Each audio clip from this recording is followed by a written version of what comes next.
¿Cómo estás? Bien, bien. What's up, peoples?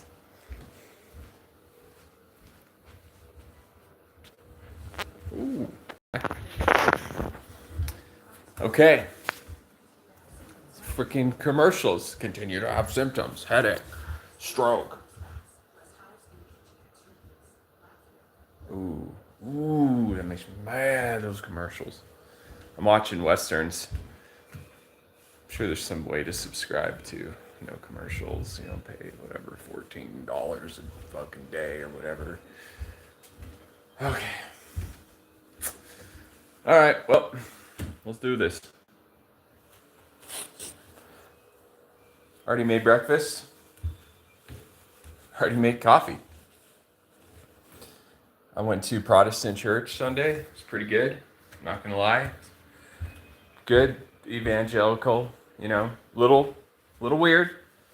They get a little freaky with some shit, but it's a good outcome nonetheless. Oh, here she comes. As soon as I sit down, she's got her summer cut.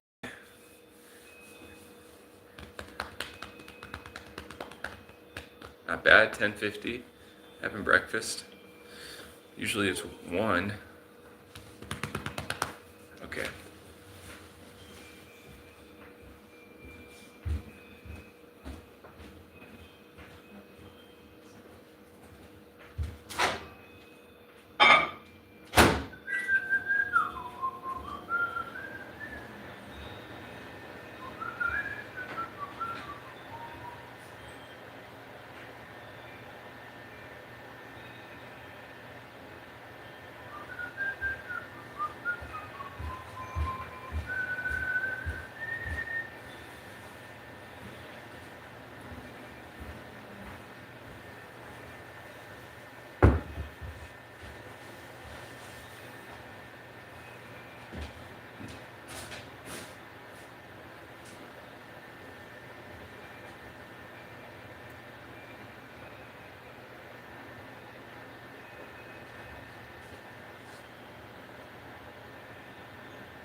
Turn that TV off.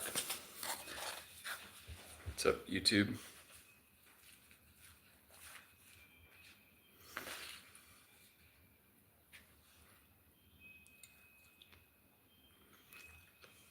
You're not gonna like this, Ginger.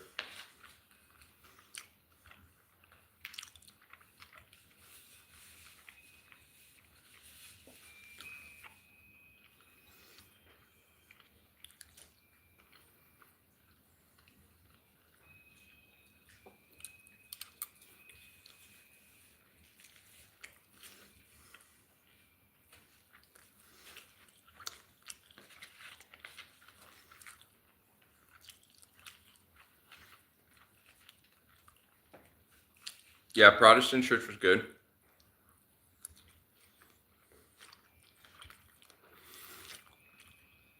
But it feels like they're like in this thing,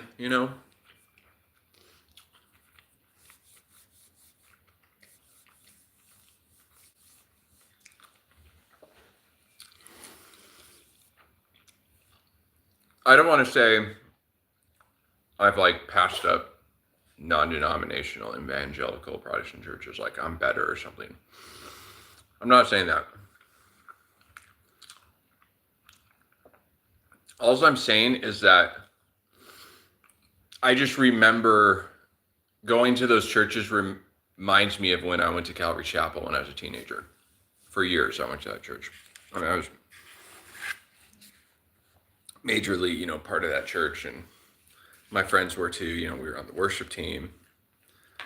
I played drums sometimes. Like I just played a couple times for the main, church service, and then I was on the worship team for the youth group regularly.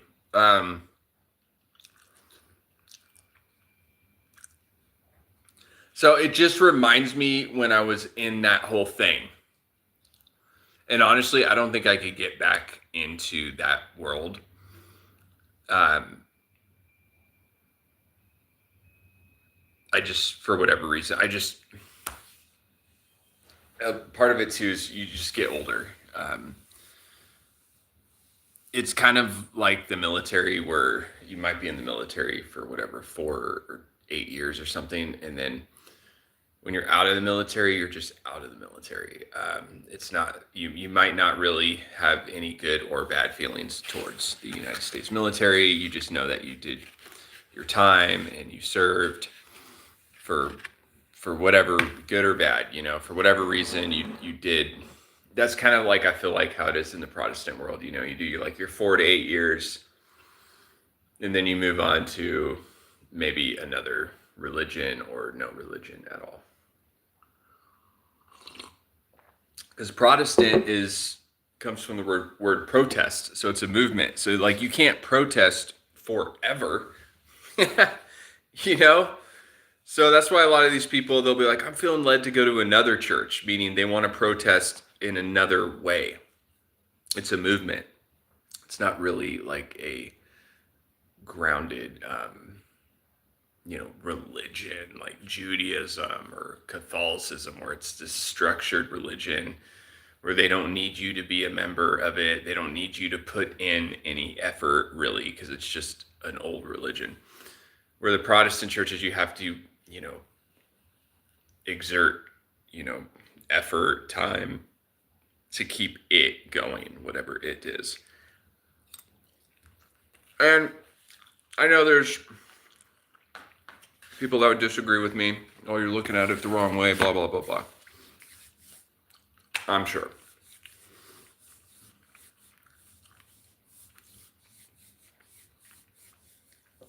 I know my hashtags say I'm going to talk about my EP and stuff. I'm going to talk about my EP. I dropped my EP on June 6th. It was good. I actually made more money on my 6-song EP than I did on my 9-song album that I dropped in February, Dark Country. I made significantly more money. So that was good. That was definitely helpful. Again, I would write music whether I was making money or not. It's just, something. Yeah, I'm actually kind of getting, a passion for it again. I'm doing vocals today for this instrumental. So I finished an instrumental that I spent a lot of time on.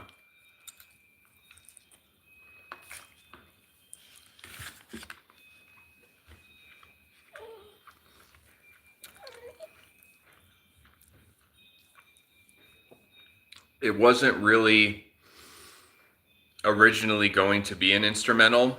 And what happened is I was recording the music for it, and I'm laying down all these tracks, bass, multiple different keyboard tracks, like 3 different guitar tracks. Anyways, it's just evolving, and I'm layering the song. And I'm kind of starting to do some scratch tracks with vocals. And anyways, I sort of got to the point where I was doing vocals and I was kind of like redoing stuff over and over again, which isn't really a good sign when you do that with any instrument or vocals. It means you don't know what the fuck you're doing, And so anyways, I'm like, kind of like just wrote the lyrics. I'm kind of writing the melody line as I'm recording it. So it's not really in the pocket. And anyways, but the music is just so good. So I'm just like, damn, that fucking music's good though. The music's like really good. And so I was like, I'm going to release an instrumental version of this track, of the song. And so then what I did is I just put all the vocals on mute and just started really focusing on the music. And I have a sort of a curriculum. I have a way I write music and I have a way I record music. And I've never really gone live and talked about it. It's just something that I do. So anyways, I'm recording and then I start basically, so she's so fixated on if there's food right now. I gave her so much chicken last night. That was insane, Ginger. Even when she was in mommy's room, I was feeding her chicken underneath the door. And she's, eating the chicken. She was getting constantly spoiled. Her hair is really short. It's too short. She looks like a chihuahua. But in about 3 weeks, she'll be normal looking. It's just the first. It's like if I shaved my head, I'd look like a fucking Nazi for like 2 weeks, and then I'd start looking like Justin Timberlake. Just kidding. Yeah. So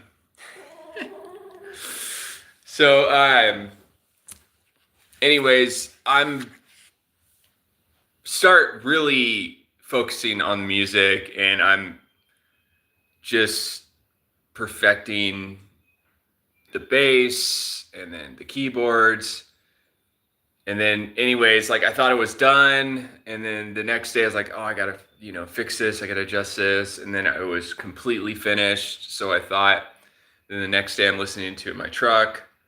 So I changed some things on Saturday. I thought it was completely done Friday. And then Sunday I was like, oh God, I gotta fucking change, or I gotta adjust this guitar track. I was doing these triplets on my rhythm hand.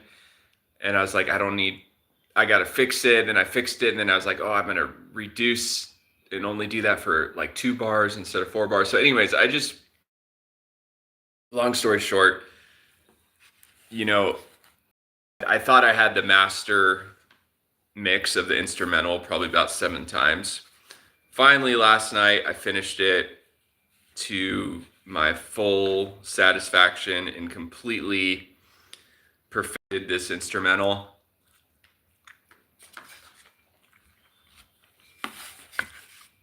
Spinach is good with butter, salt, pepper, and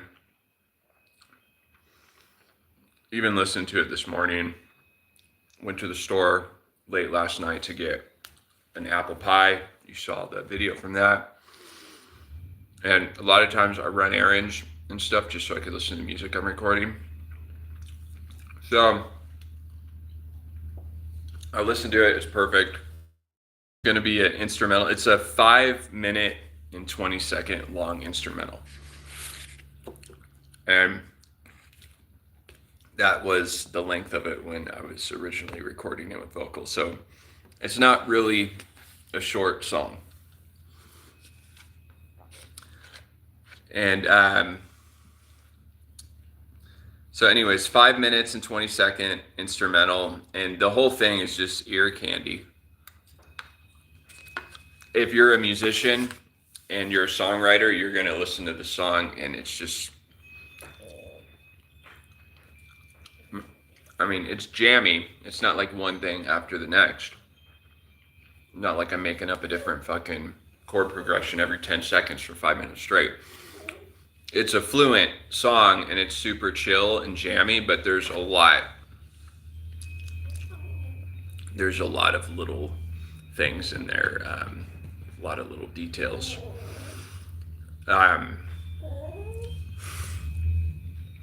Sure. And so,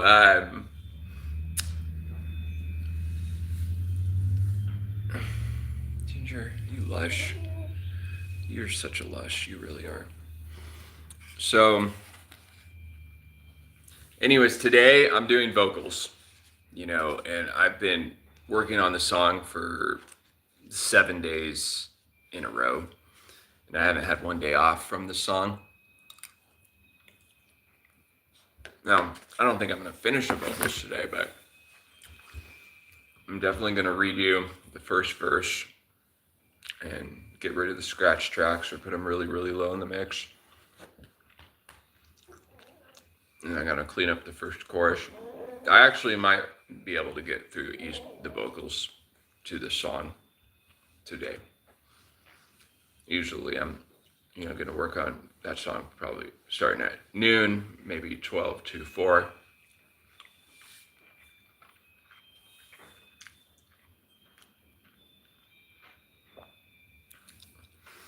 So I'm not rapping on this song.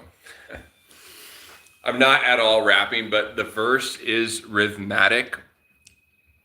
The melody line is very rhythmic with the music. And so I'm kind of like, I wouldn't even say sing rapping, but I'm rhythmically singing the melody line on the verse. And so it gives it a very 90s vibe.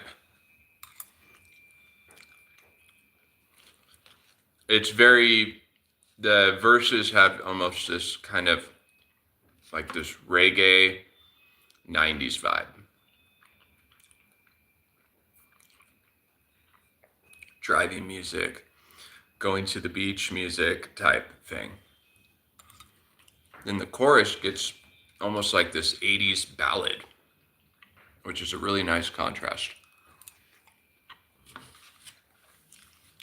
And I spent a lot of time on the drums. I spent like the first 3 days, it was just all drums. And then I really dialed in the bass.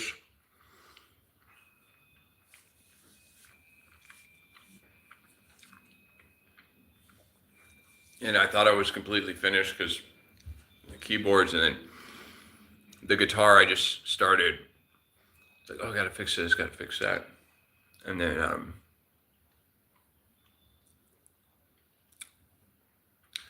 got to the point where I just started micromanaging the song, and I'm dissecting and making sure each little fucking note is like perfectly lined up and on time.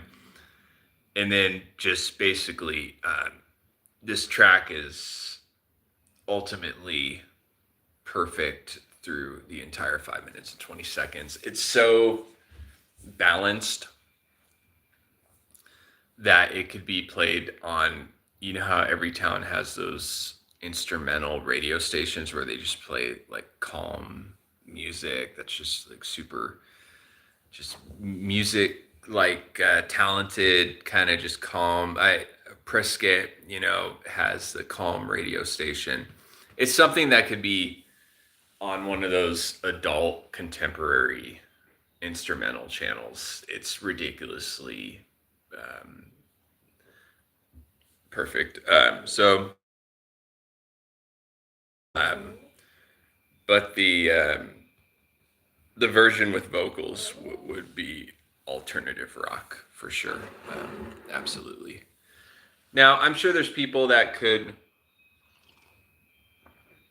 have mastered it, mixed and mastered it a little better. I mean, it's mixed basically perfect, but I know there's people out there that if they mix and mastered it, it would sound unbelievably amazing. So because I kind of like to mix and master things how I like to sound. So even though everything's perfect, it still has a little bit of a live sound. It sounds like a live band, the way I did the EQ, the effects I used on the instruments. It sounds live, and it has an indie vibe. So it's got this indie live vibe, but the musicianship and the musicianship and the parts, she's got red-handed. There's nothing on that plate, girl. There's just nothing. The musicianship and the parts, the music parts and everything are really good. I gotta put this plate up. She's always wanting to eat, of course.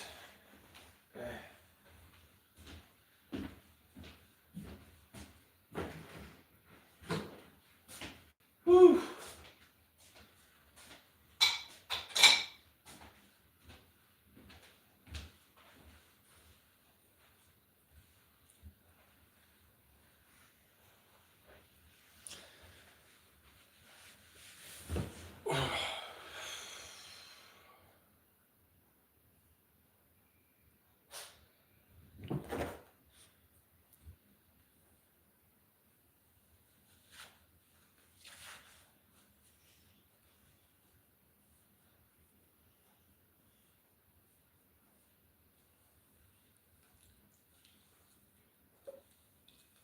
It's funny how when you talk about Christianity or something, you know, a lot of times the algorithms, it won't, you know, you could really tell there's an agenda behind social platforms. I mean, they just want you watching, you know, funny stuff, or even if it is religious, they want it to have a hype to it, because the hype, it's easier to catch people off guard when they're in the hype.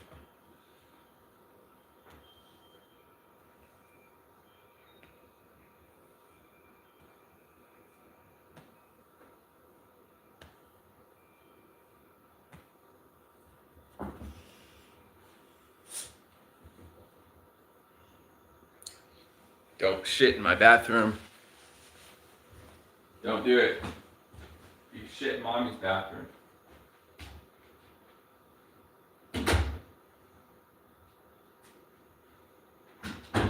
Shit in mommy's bathroom. You go shit in mommy's bathroom. Go shit in Lexi's bathroom. Just kidding. So,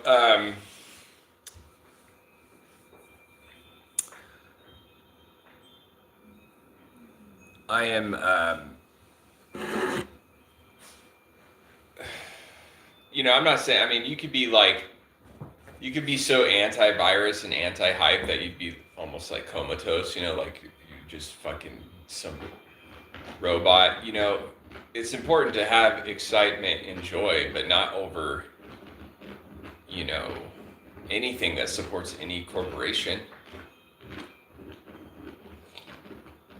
She's scratching. That means she wants to play fetch, or she wants to eat, or she wants to go for a W, or she wants something, basically. She'll keep scratching until. So corporations want to make their bullshit look like it makes sense. Like Starbucks. I mean, their coffee's full of poison, but it's marketing and packaging. Just like all the corporation candy, the corporation food, they get a childlike high off selling people crap and making millions of dollars off of it, and they think it's funny, basically. It's like a game to them, getting people to buy basically crappy food that costs them next to nothing and make millions of dollars off people. They think it's funny. It's their game, their business. That's their game. And so if you could not support any corporations, any influencers, any celebrities at all, because their whole frequency is in correspondence with this agenda. And the agenda is basically like a black hole, absorbing all the cultures. The agenda is creating an alternate reality. So you don't eat real food, you eat processed food. You don't learn real science, you learn pseudoscience. You're not in a real religion, you're in a protest religion. You've now made the government your higher power, so to speak. paying all the bills. Everything is electricity. Tesla had it set up where electricity would be free. Everything is freely given to us on this earth. And it's the corporations that manipulate things in a way where, feel like we need the $1 million house. We need the brands. We need the experiences that impress other people to let other people know we're wealthy. That's why these influencers are always going on trips. Like, they're obsessed with trying to convince people that they live this great life, and they're brand whores also. And so they're always looking for the next way to sort of angle that perception, to feed their accounts, to feed their brand. Basically, they're slaves to that.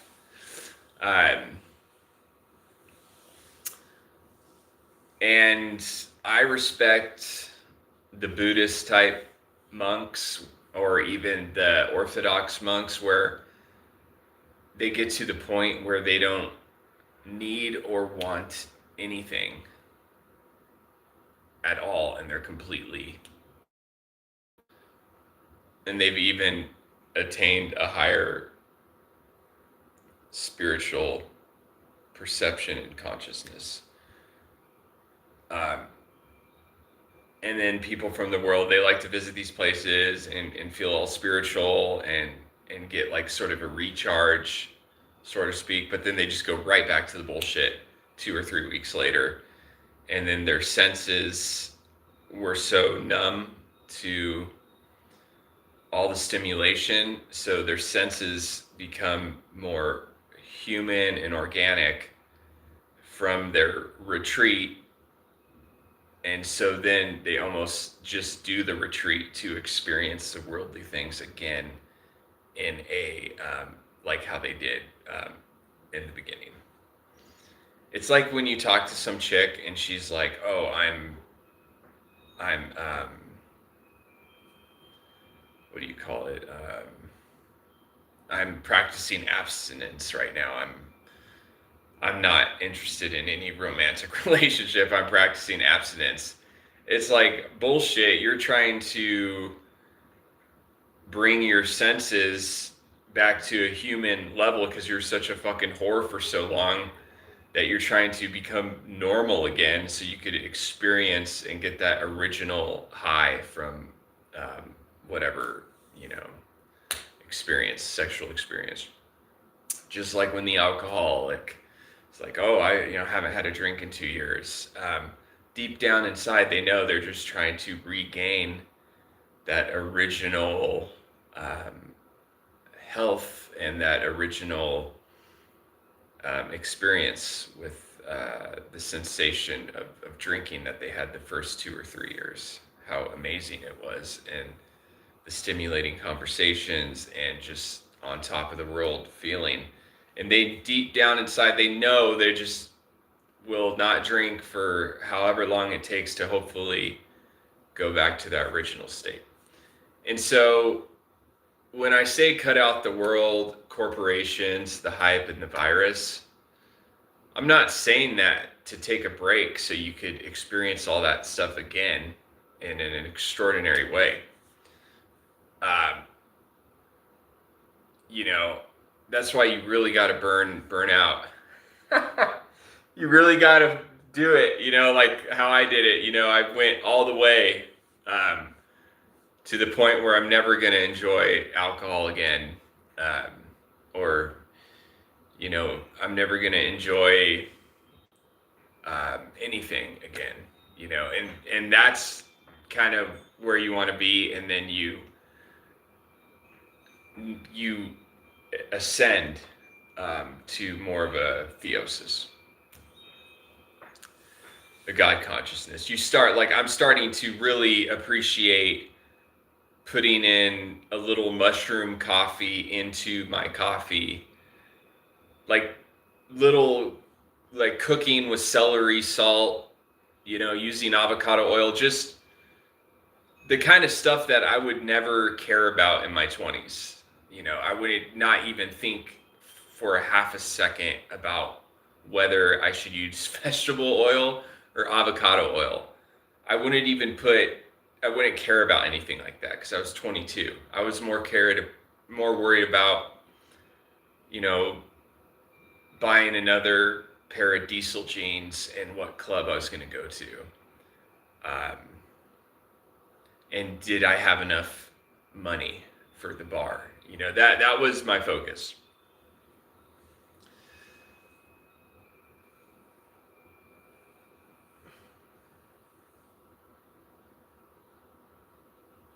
Which is normal, you know, when you're 22 years old. If you're 22 years old and you're trying to think whether you should use vegetable oil or avocado oil, you're probably a dork, or you're gonna be. Some people go through their party phase sowing their wild oats. Some people do it in their 40s. I've known people that were straight laced through their entire 20s and 30s and always worked, always did the right thing, was always on top of things, and then they started drinking in like their late 40s and just became just full on alcoholics.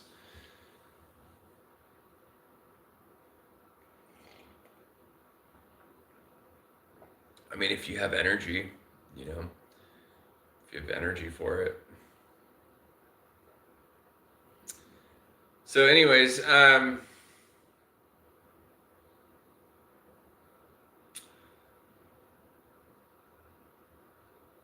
the song I'm recording, I'm going to release an instrumental on the 7th of next month. So July 7th, I'm going to release an instrumental that's 5 minutes, 20 seconds. And then I'm going to release the version with vocals. I guess you could say the radio version or the EP version. I'm going to release a 4 or 5 song EP in October. And I'm going to clean up some songs I've already published, and I'm going to have a couple songs on there that nobody's heard, like, you know, the one I've been talking about during this live. And my goal is to also, I want to record at least one music video this year. I want to do a couple music videos, and I'm probably going to release some merch too, get some merch going. I don't really know if I feel like playing any shows. I just I just don't think I'd play a show unless it was worth it. Meaning, I've played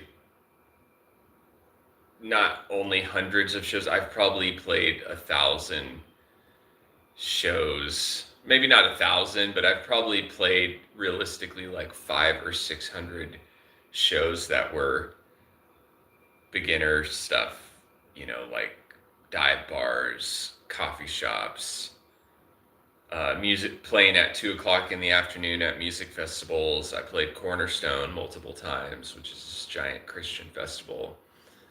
I've done a lot of little tours, and I've played all the clubs in Hollywood. So I just don't, if I played a concert, it would probably be a private show that would be invite only, and it'd probably be, 100 people there, and I'd probably rent out a place. And it would be more of like a hangout and a gathering, because I'm really not going to do the whole, I'm not going to pay to play. I'm not going to show up, with all this gear and musicians and play from like 10 o'clock to 10:45, and then someone else plays at 11. Then you go outside and have a cigarette and talk about like, oh, that was fun, and the whole, I'm not doing the whole thing anymore.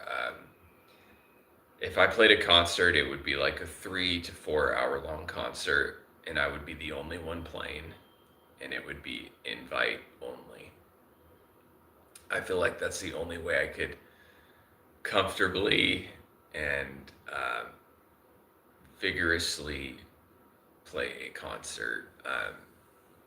And it would have to be down to even the lighting. The lighting would have to be just right. The drinks, bartender, everything would have to be. I would have to micromanage the concert basically to the point where it wouldn't even be fun anymore. I'm just kidding. No, but seriously, yeah. So I was thinking about, I will play concerts eventually, probably next year, and it's going to be maybe 1 or 2 concerts a year. I'll probably do 1 or 2 concerts a year for maybe like 10 years, and that's it. And finding musicians, it's just, I know really, really good musicians, but we're all older now. And when you're 22, you just want to play for fun, have some drinks. The drummer I have in mind, I know a few drummers, I know guitar players. Everybody's older now. Everybody's basically 40 years old. And if I wanted these people to play with me, even though they're my friends and I know them and I've known them for a long time, I would have to give them $500 or $600 and possibly even fly some people around. So it would cost me $6,000 or $7,000 just to get the band together and then rent the venue. It would just be a lot, that's why I would say I would only do maybe 1 or 2 shows a year, because it would be a lot of work in getting around. So get around, I get around, I get around. Ooh.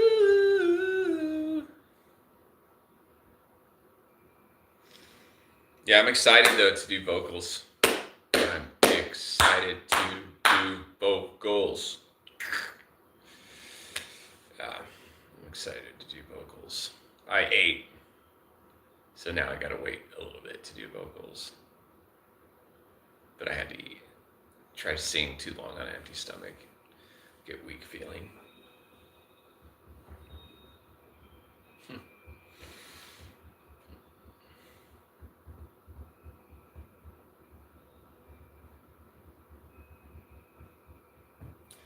Thanks to everyone who bought my EP. I was sort of impressed when my EP dropped, and then I also dropped some singles. I dropped Pity Party. Pity Party's a song I wrote a long, long time ago. I was either 19 or like 20 years old when I wrote that song. I wrote that song. That was one of the first handful of songs I wrote after the whole, punk rock thing. That was one of the first non-punk rock songs I ever wrote, was Pity Party. I was pretty fresh out of that.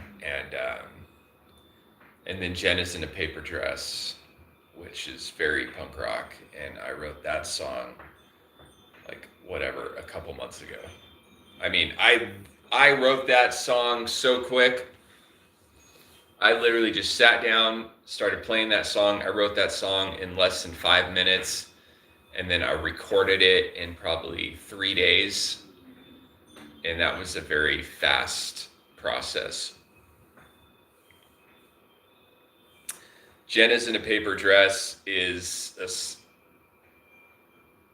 most things I record, a lot of it is stuff I wrote either 5 or 6 years ago or 20 years ago.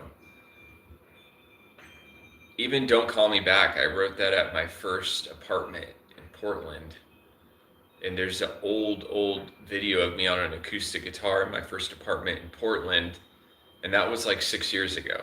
So Don't Call Me Back is a new song to me because it was only 6 years ago.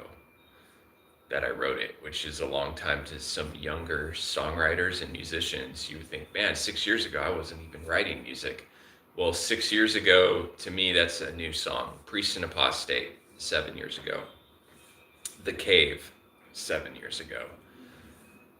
These are all, to me, new songs in my, songwriting career. 6 to 7 years ago, that's new to me. More like new songs, new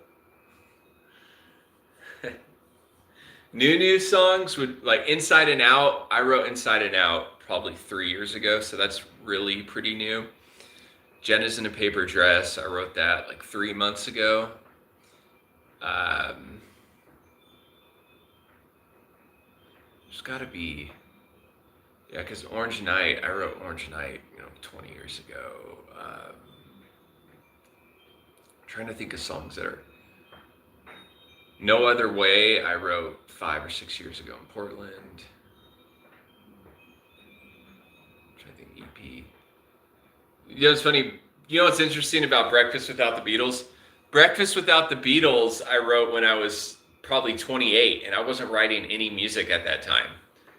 So from really about 24 years old to 33 or 34, I wasn't writing any music.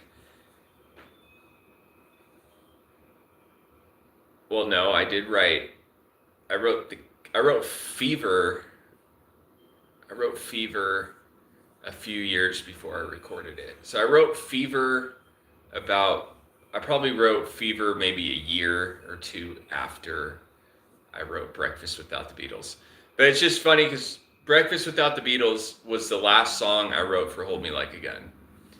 Meaning that the band wasn't really together, but it was loosely still an idea. And anyways, I wrote that song with the plans of playing it live and recording it with Hold Me Like a Gun. That's the last song I ever wrote for Hold Me Like a Gun. And that song is on 5, the EP I just dropped.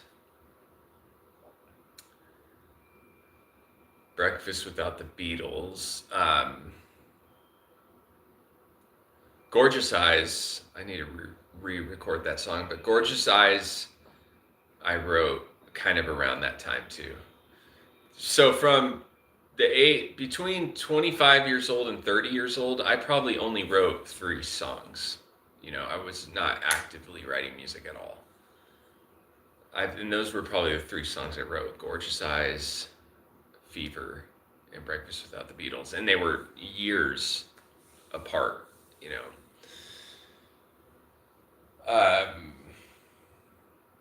Laugh. So, okay, the first song on Dark Country, I wrote that when I did the album. So I wrote Laugh probably 6 months ago. It's an instrumental though. Mars in Sun, I wrote that 6 months ago. So that's the first and last song on Dark Country were current to when I recorded the album as far as writing the piece.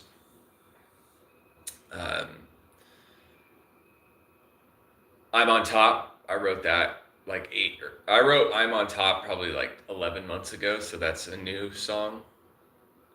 That's a very Hold Me Like a Gun vibe song.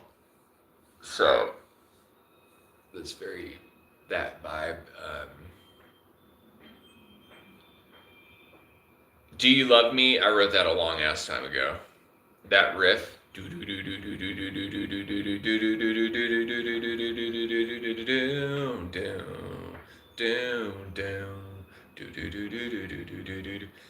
mean, I recorded a version of Do You Love Me even in Portland like 5 or 6 years ago. I actually used to play Do You Love Me. I played that song with Mike Holton and Josiah Adams even before Hold Me Like a Gun.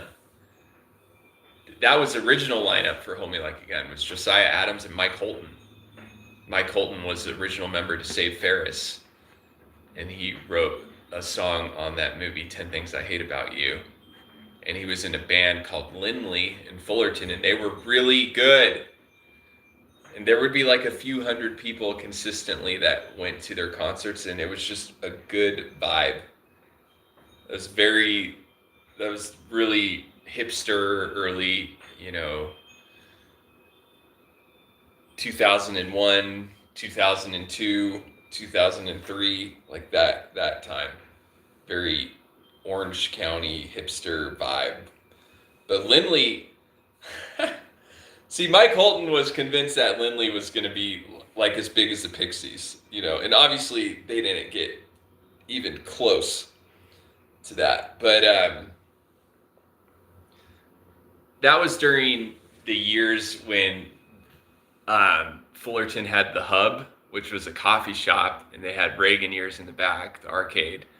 So it was the Hub, and then on Commonwealth is Reagan Years, which was an arcade. And that was a great place for, cause when I was 17 and 18 and 19 years old, I was going to the Hub a lot because it was all ages. And there was a lot of musicians that hung out there. It's just a cool coffee shop. And I remember a guy named Ben that worked there. He was a music promoter. And his friend, and also my friend Matt Garrett, they were, hipster, cool people in Fullerton. They were older. They were like in their early 30s. And then, but I remember the Silver Tone Pickups. They played at the Hub, and I think I'm saying their name right, Silver Tone Pickups. Anyways, they're a really big band. They have, really well-written songs. But I remember when they played at the Hub, honestly, we opened for them. I was in a band called Vantage with Jason Davis and Josiah Adams. I'm pretty sure we opened for them because I remember we played at like 7:30 and then they played at 10. And it was almost like a different concert though, because when we played, there was maybe like 40 people in the coffee shop because it had a huge outdoor patio. But when they played, there was like 500 people to the point where the whole parking lot was full of people. It was right before they got really big. It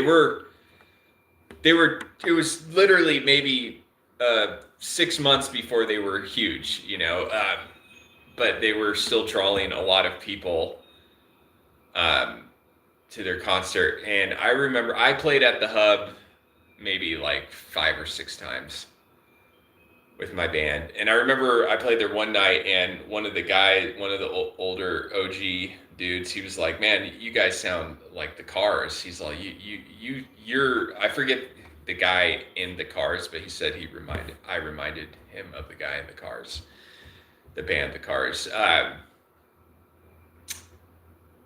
There was a cool crowd of people in 2001, 2002, basically, 20 years ago in Fullerton, Orange County. There was still a really great music scenes. Absolutely. There's a lot of good concerts, a lot of good vibes. And being, 18 and 19, it was great. Yep. A lot of optimism at that age.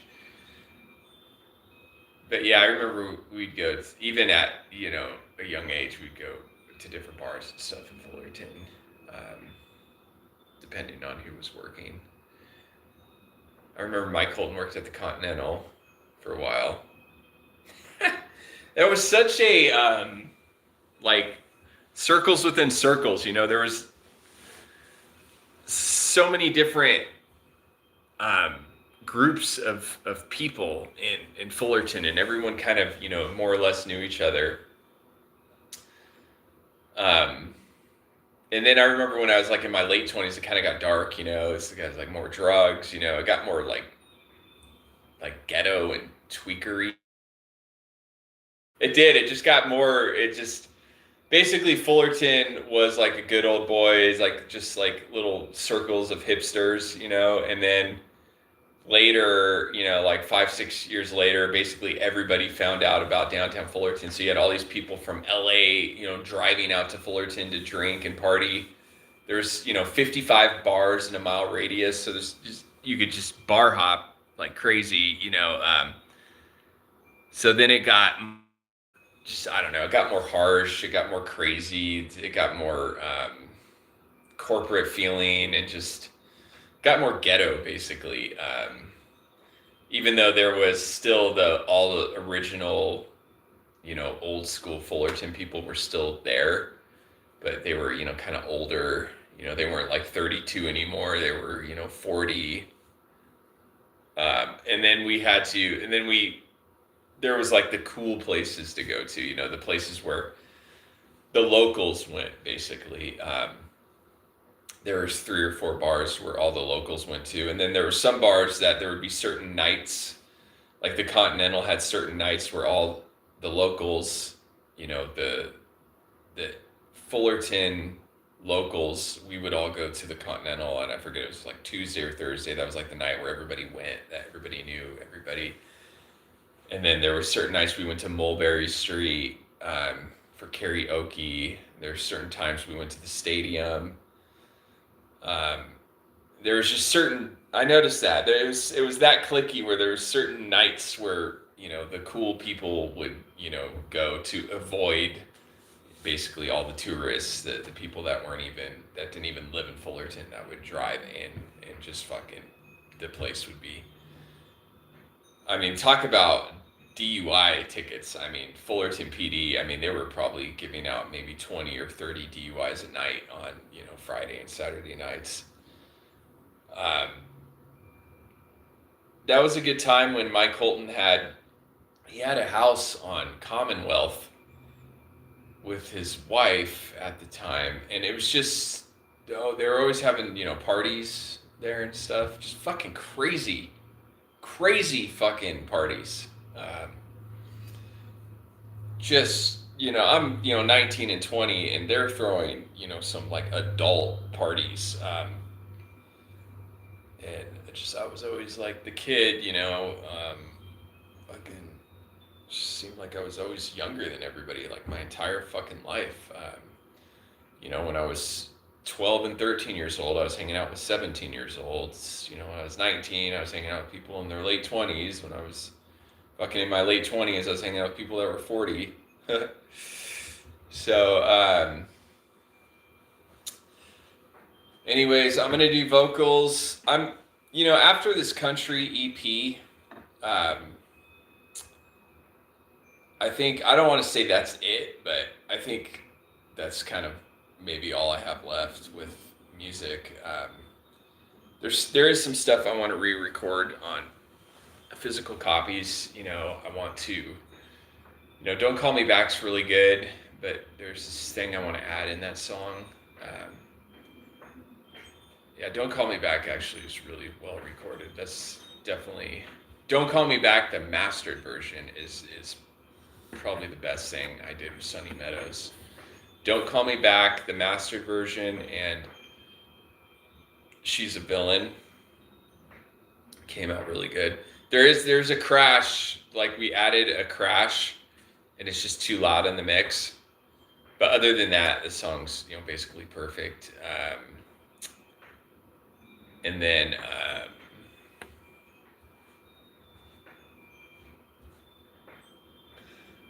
Too Late, I played with Hold Me Like a Gun. Foreigner, I played with Hold Me Like a Gun. I'm gonna re-record Foreigner. I'm sorry, but I mean, it doesn't sound bad, but it's not. I gotta redo the guitar tone, the tempo. I mean, the only thing that I really, really like on Foreigner, on physical copies, is the vocals. Like, the vocal track is pretty much perfect. I don't even think I'll be able to sing it that good again, but the vocal track's perfect, and the bass's tone is good and everything. It's just the drums. I gotta redo Foreigner completely. I have a recording of Foreigner with Hold Me Like a Gun, an actual proper recording, but it doesn't have the second verse. It's just I sing the first verse. Hold Me Like a Gun was such a party band that a lot of those songs did not have second verses. It was just, the lyrics were just the verse, chorus, and then the verse again and the chorus again. Meaning we were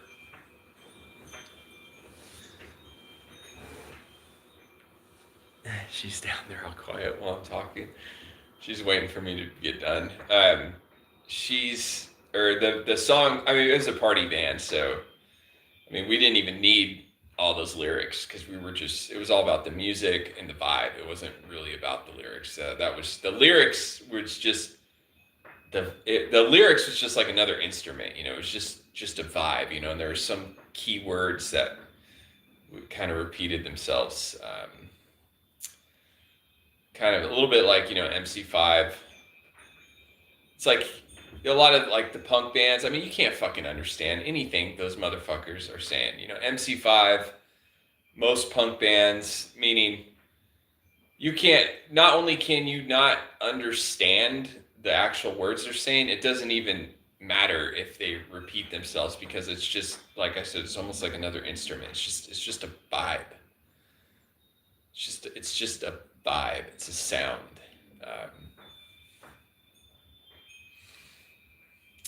Hold Me Like a Gun, we covered Kick Out the Jams.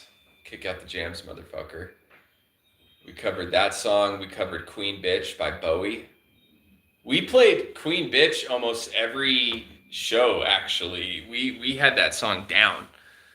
Yeah, Queen Bitch by David Bowie. We covered that song. We covered Kick Out the Jams, motherfucker. We covered Jungle Man by the Meters. And we did a really good job on that too. We did the Meters. That was Nathan's idea. Kick Out the Jams, motherfucker was Anthony's idea. And then my idea was Queen Bitch by David Bowie. So those were like the only 3 songs. We didn't cover. Hold Me Like a Gun was not a cover band at all. I mean, it was all originals, but we did play 3 covers, not at one show, but usually every show we would do, you know, one of those 3 covers. So anyways, all right. Now that I'm officially exhausted from eating that breakfast, and I got to get back working out today. You know, I jogged,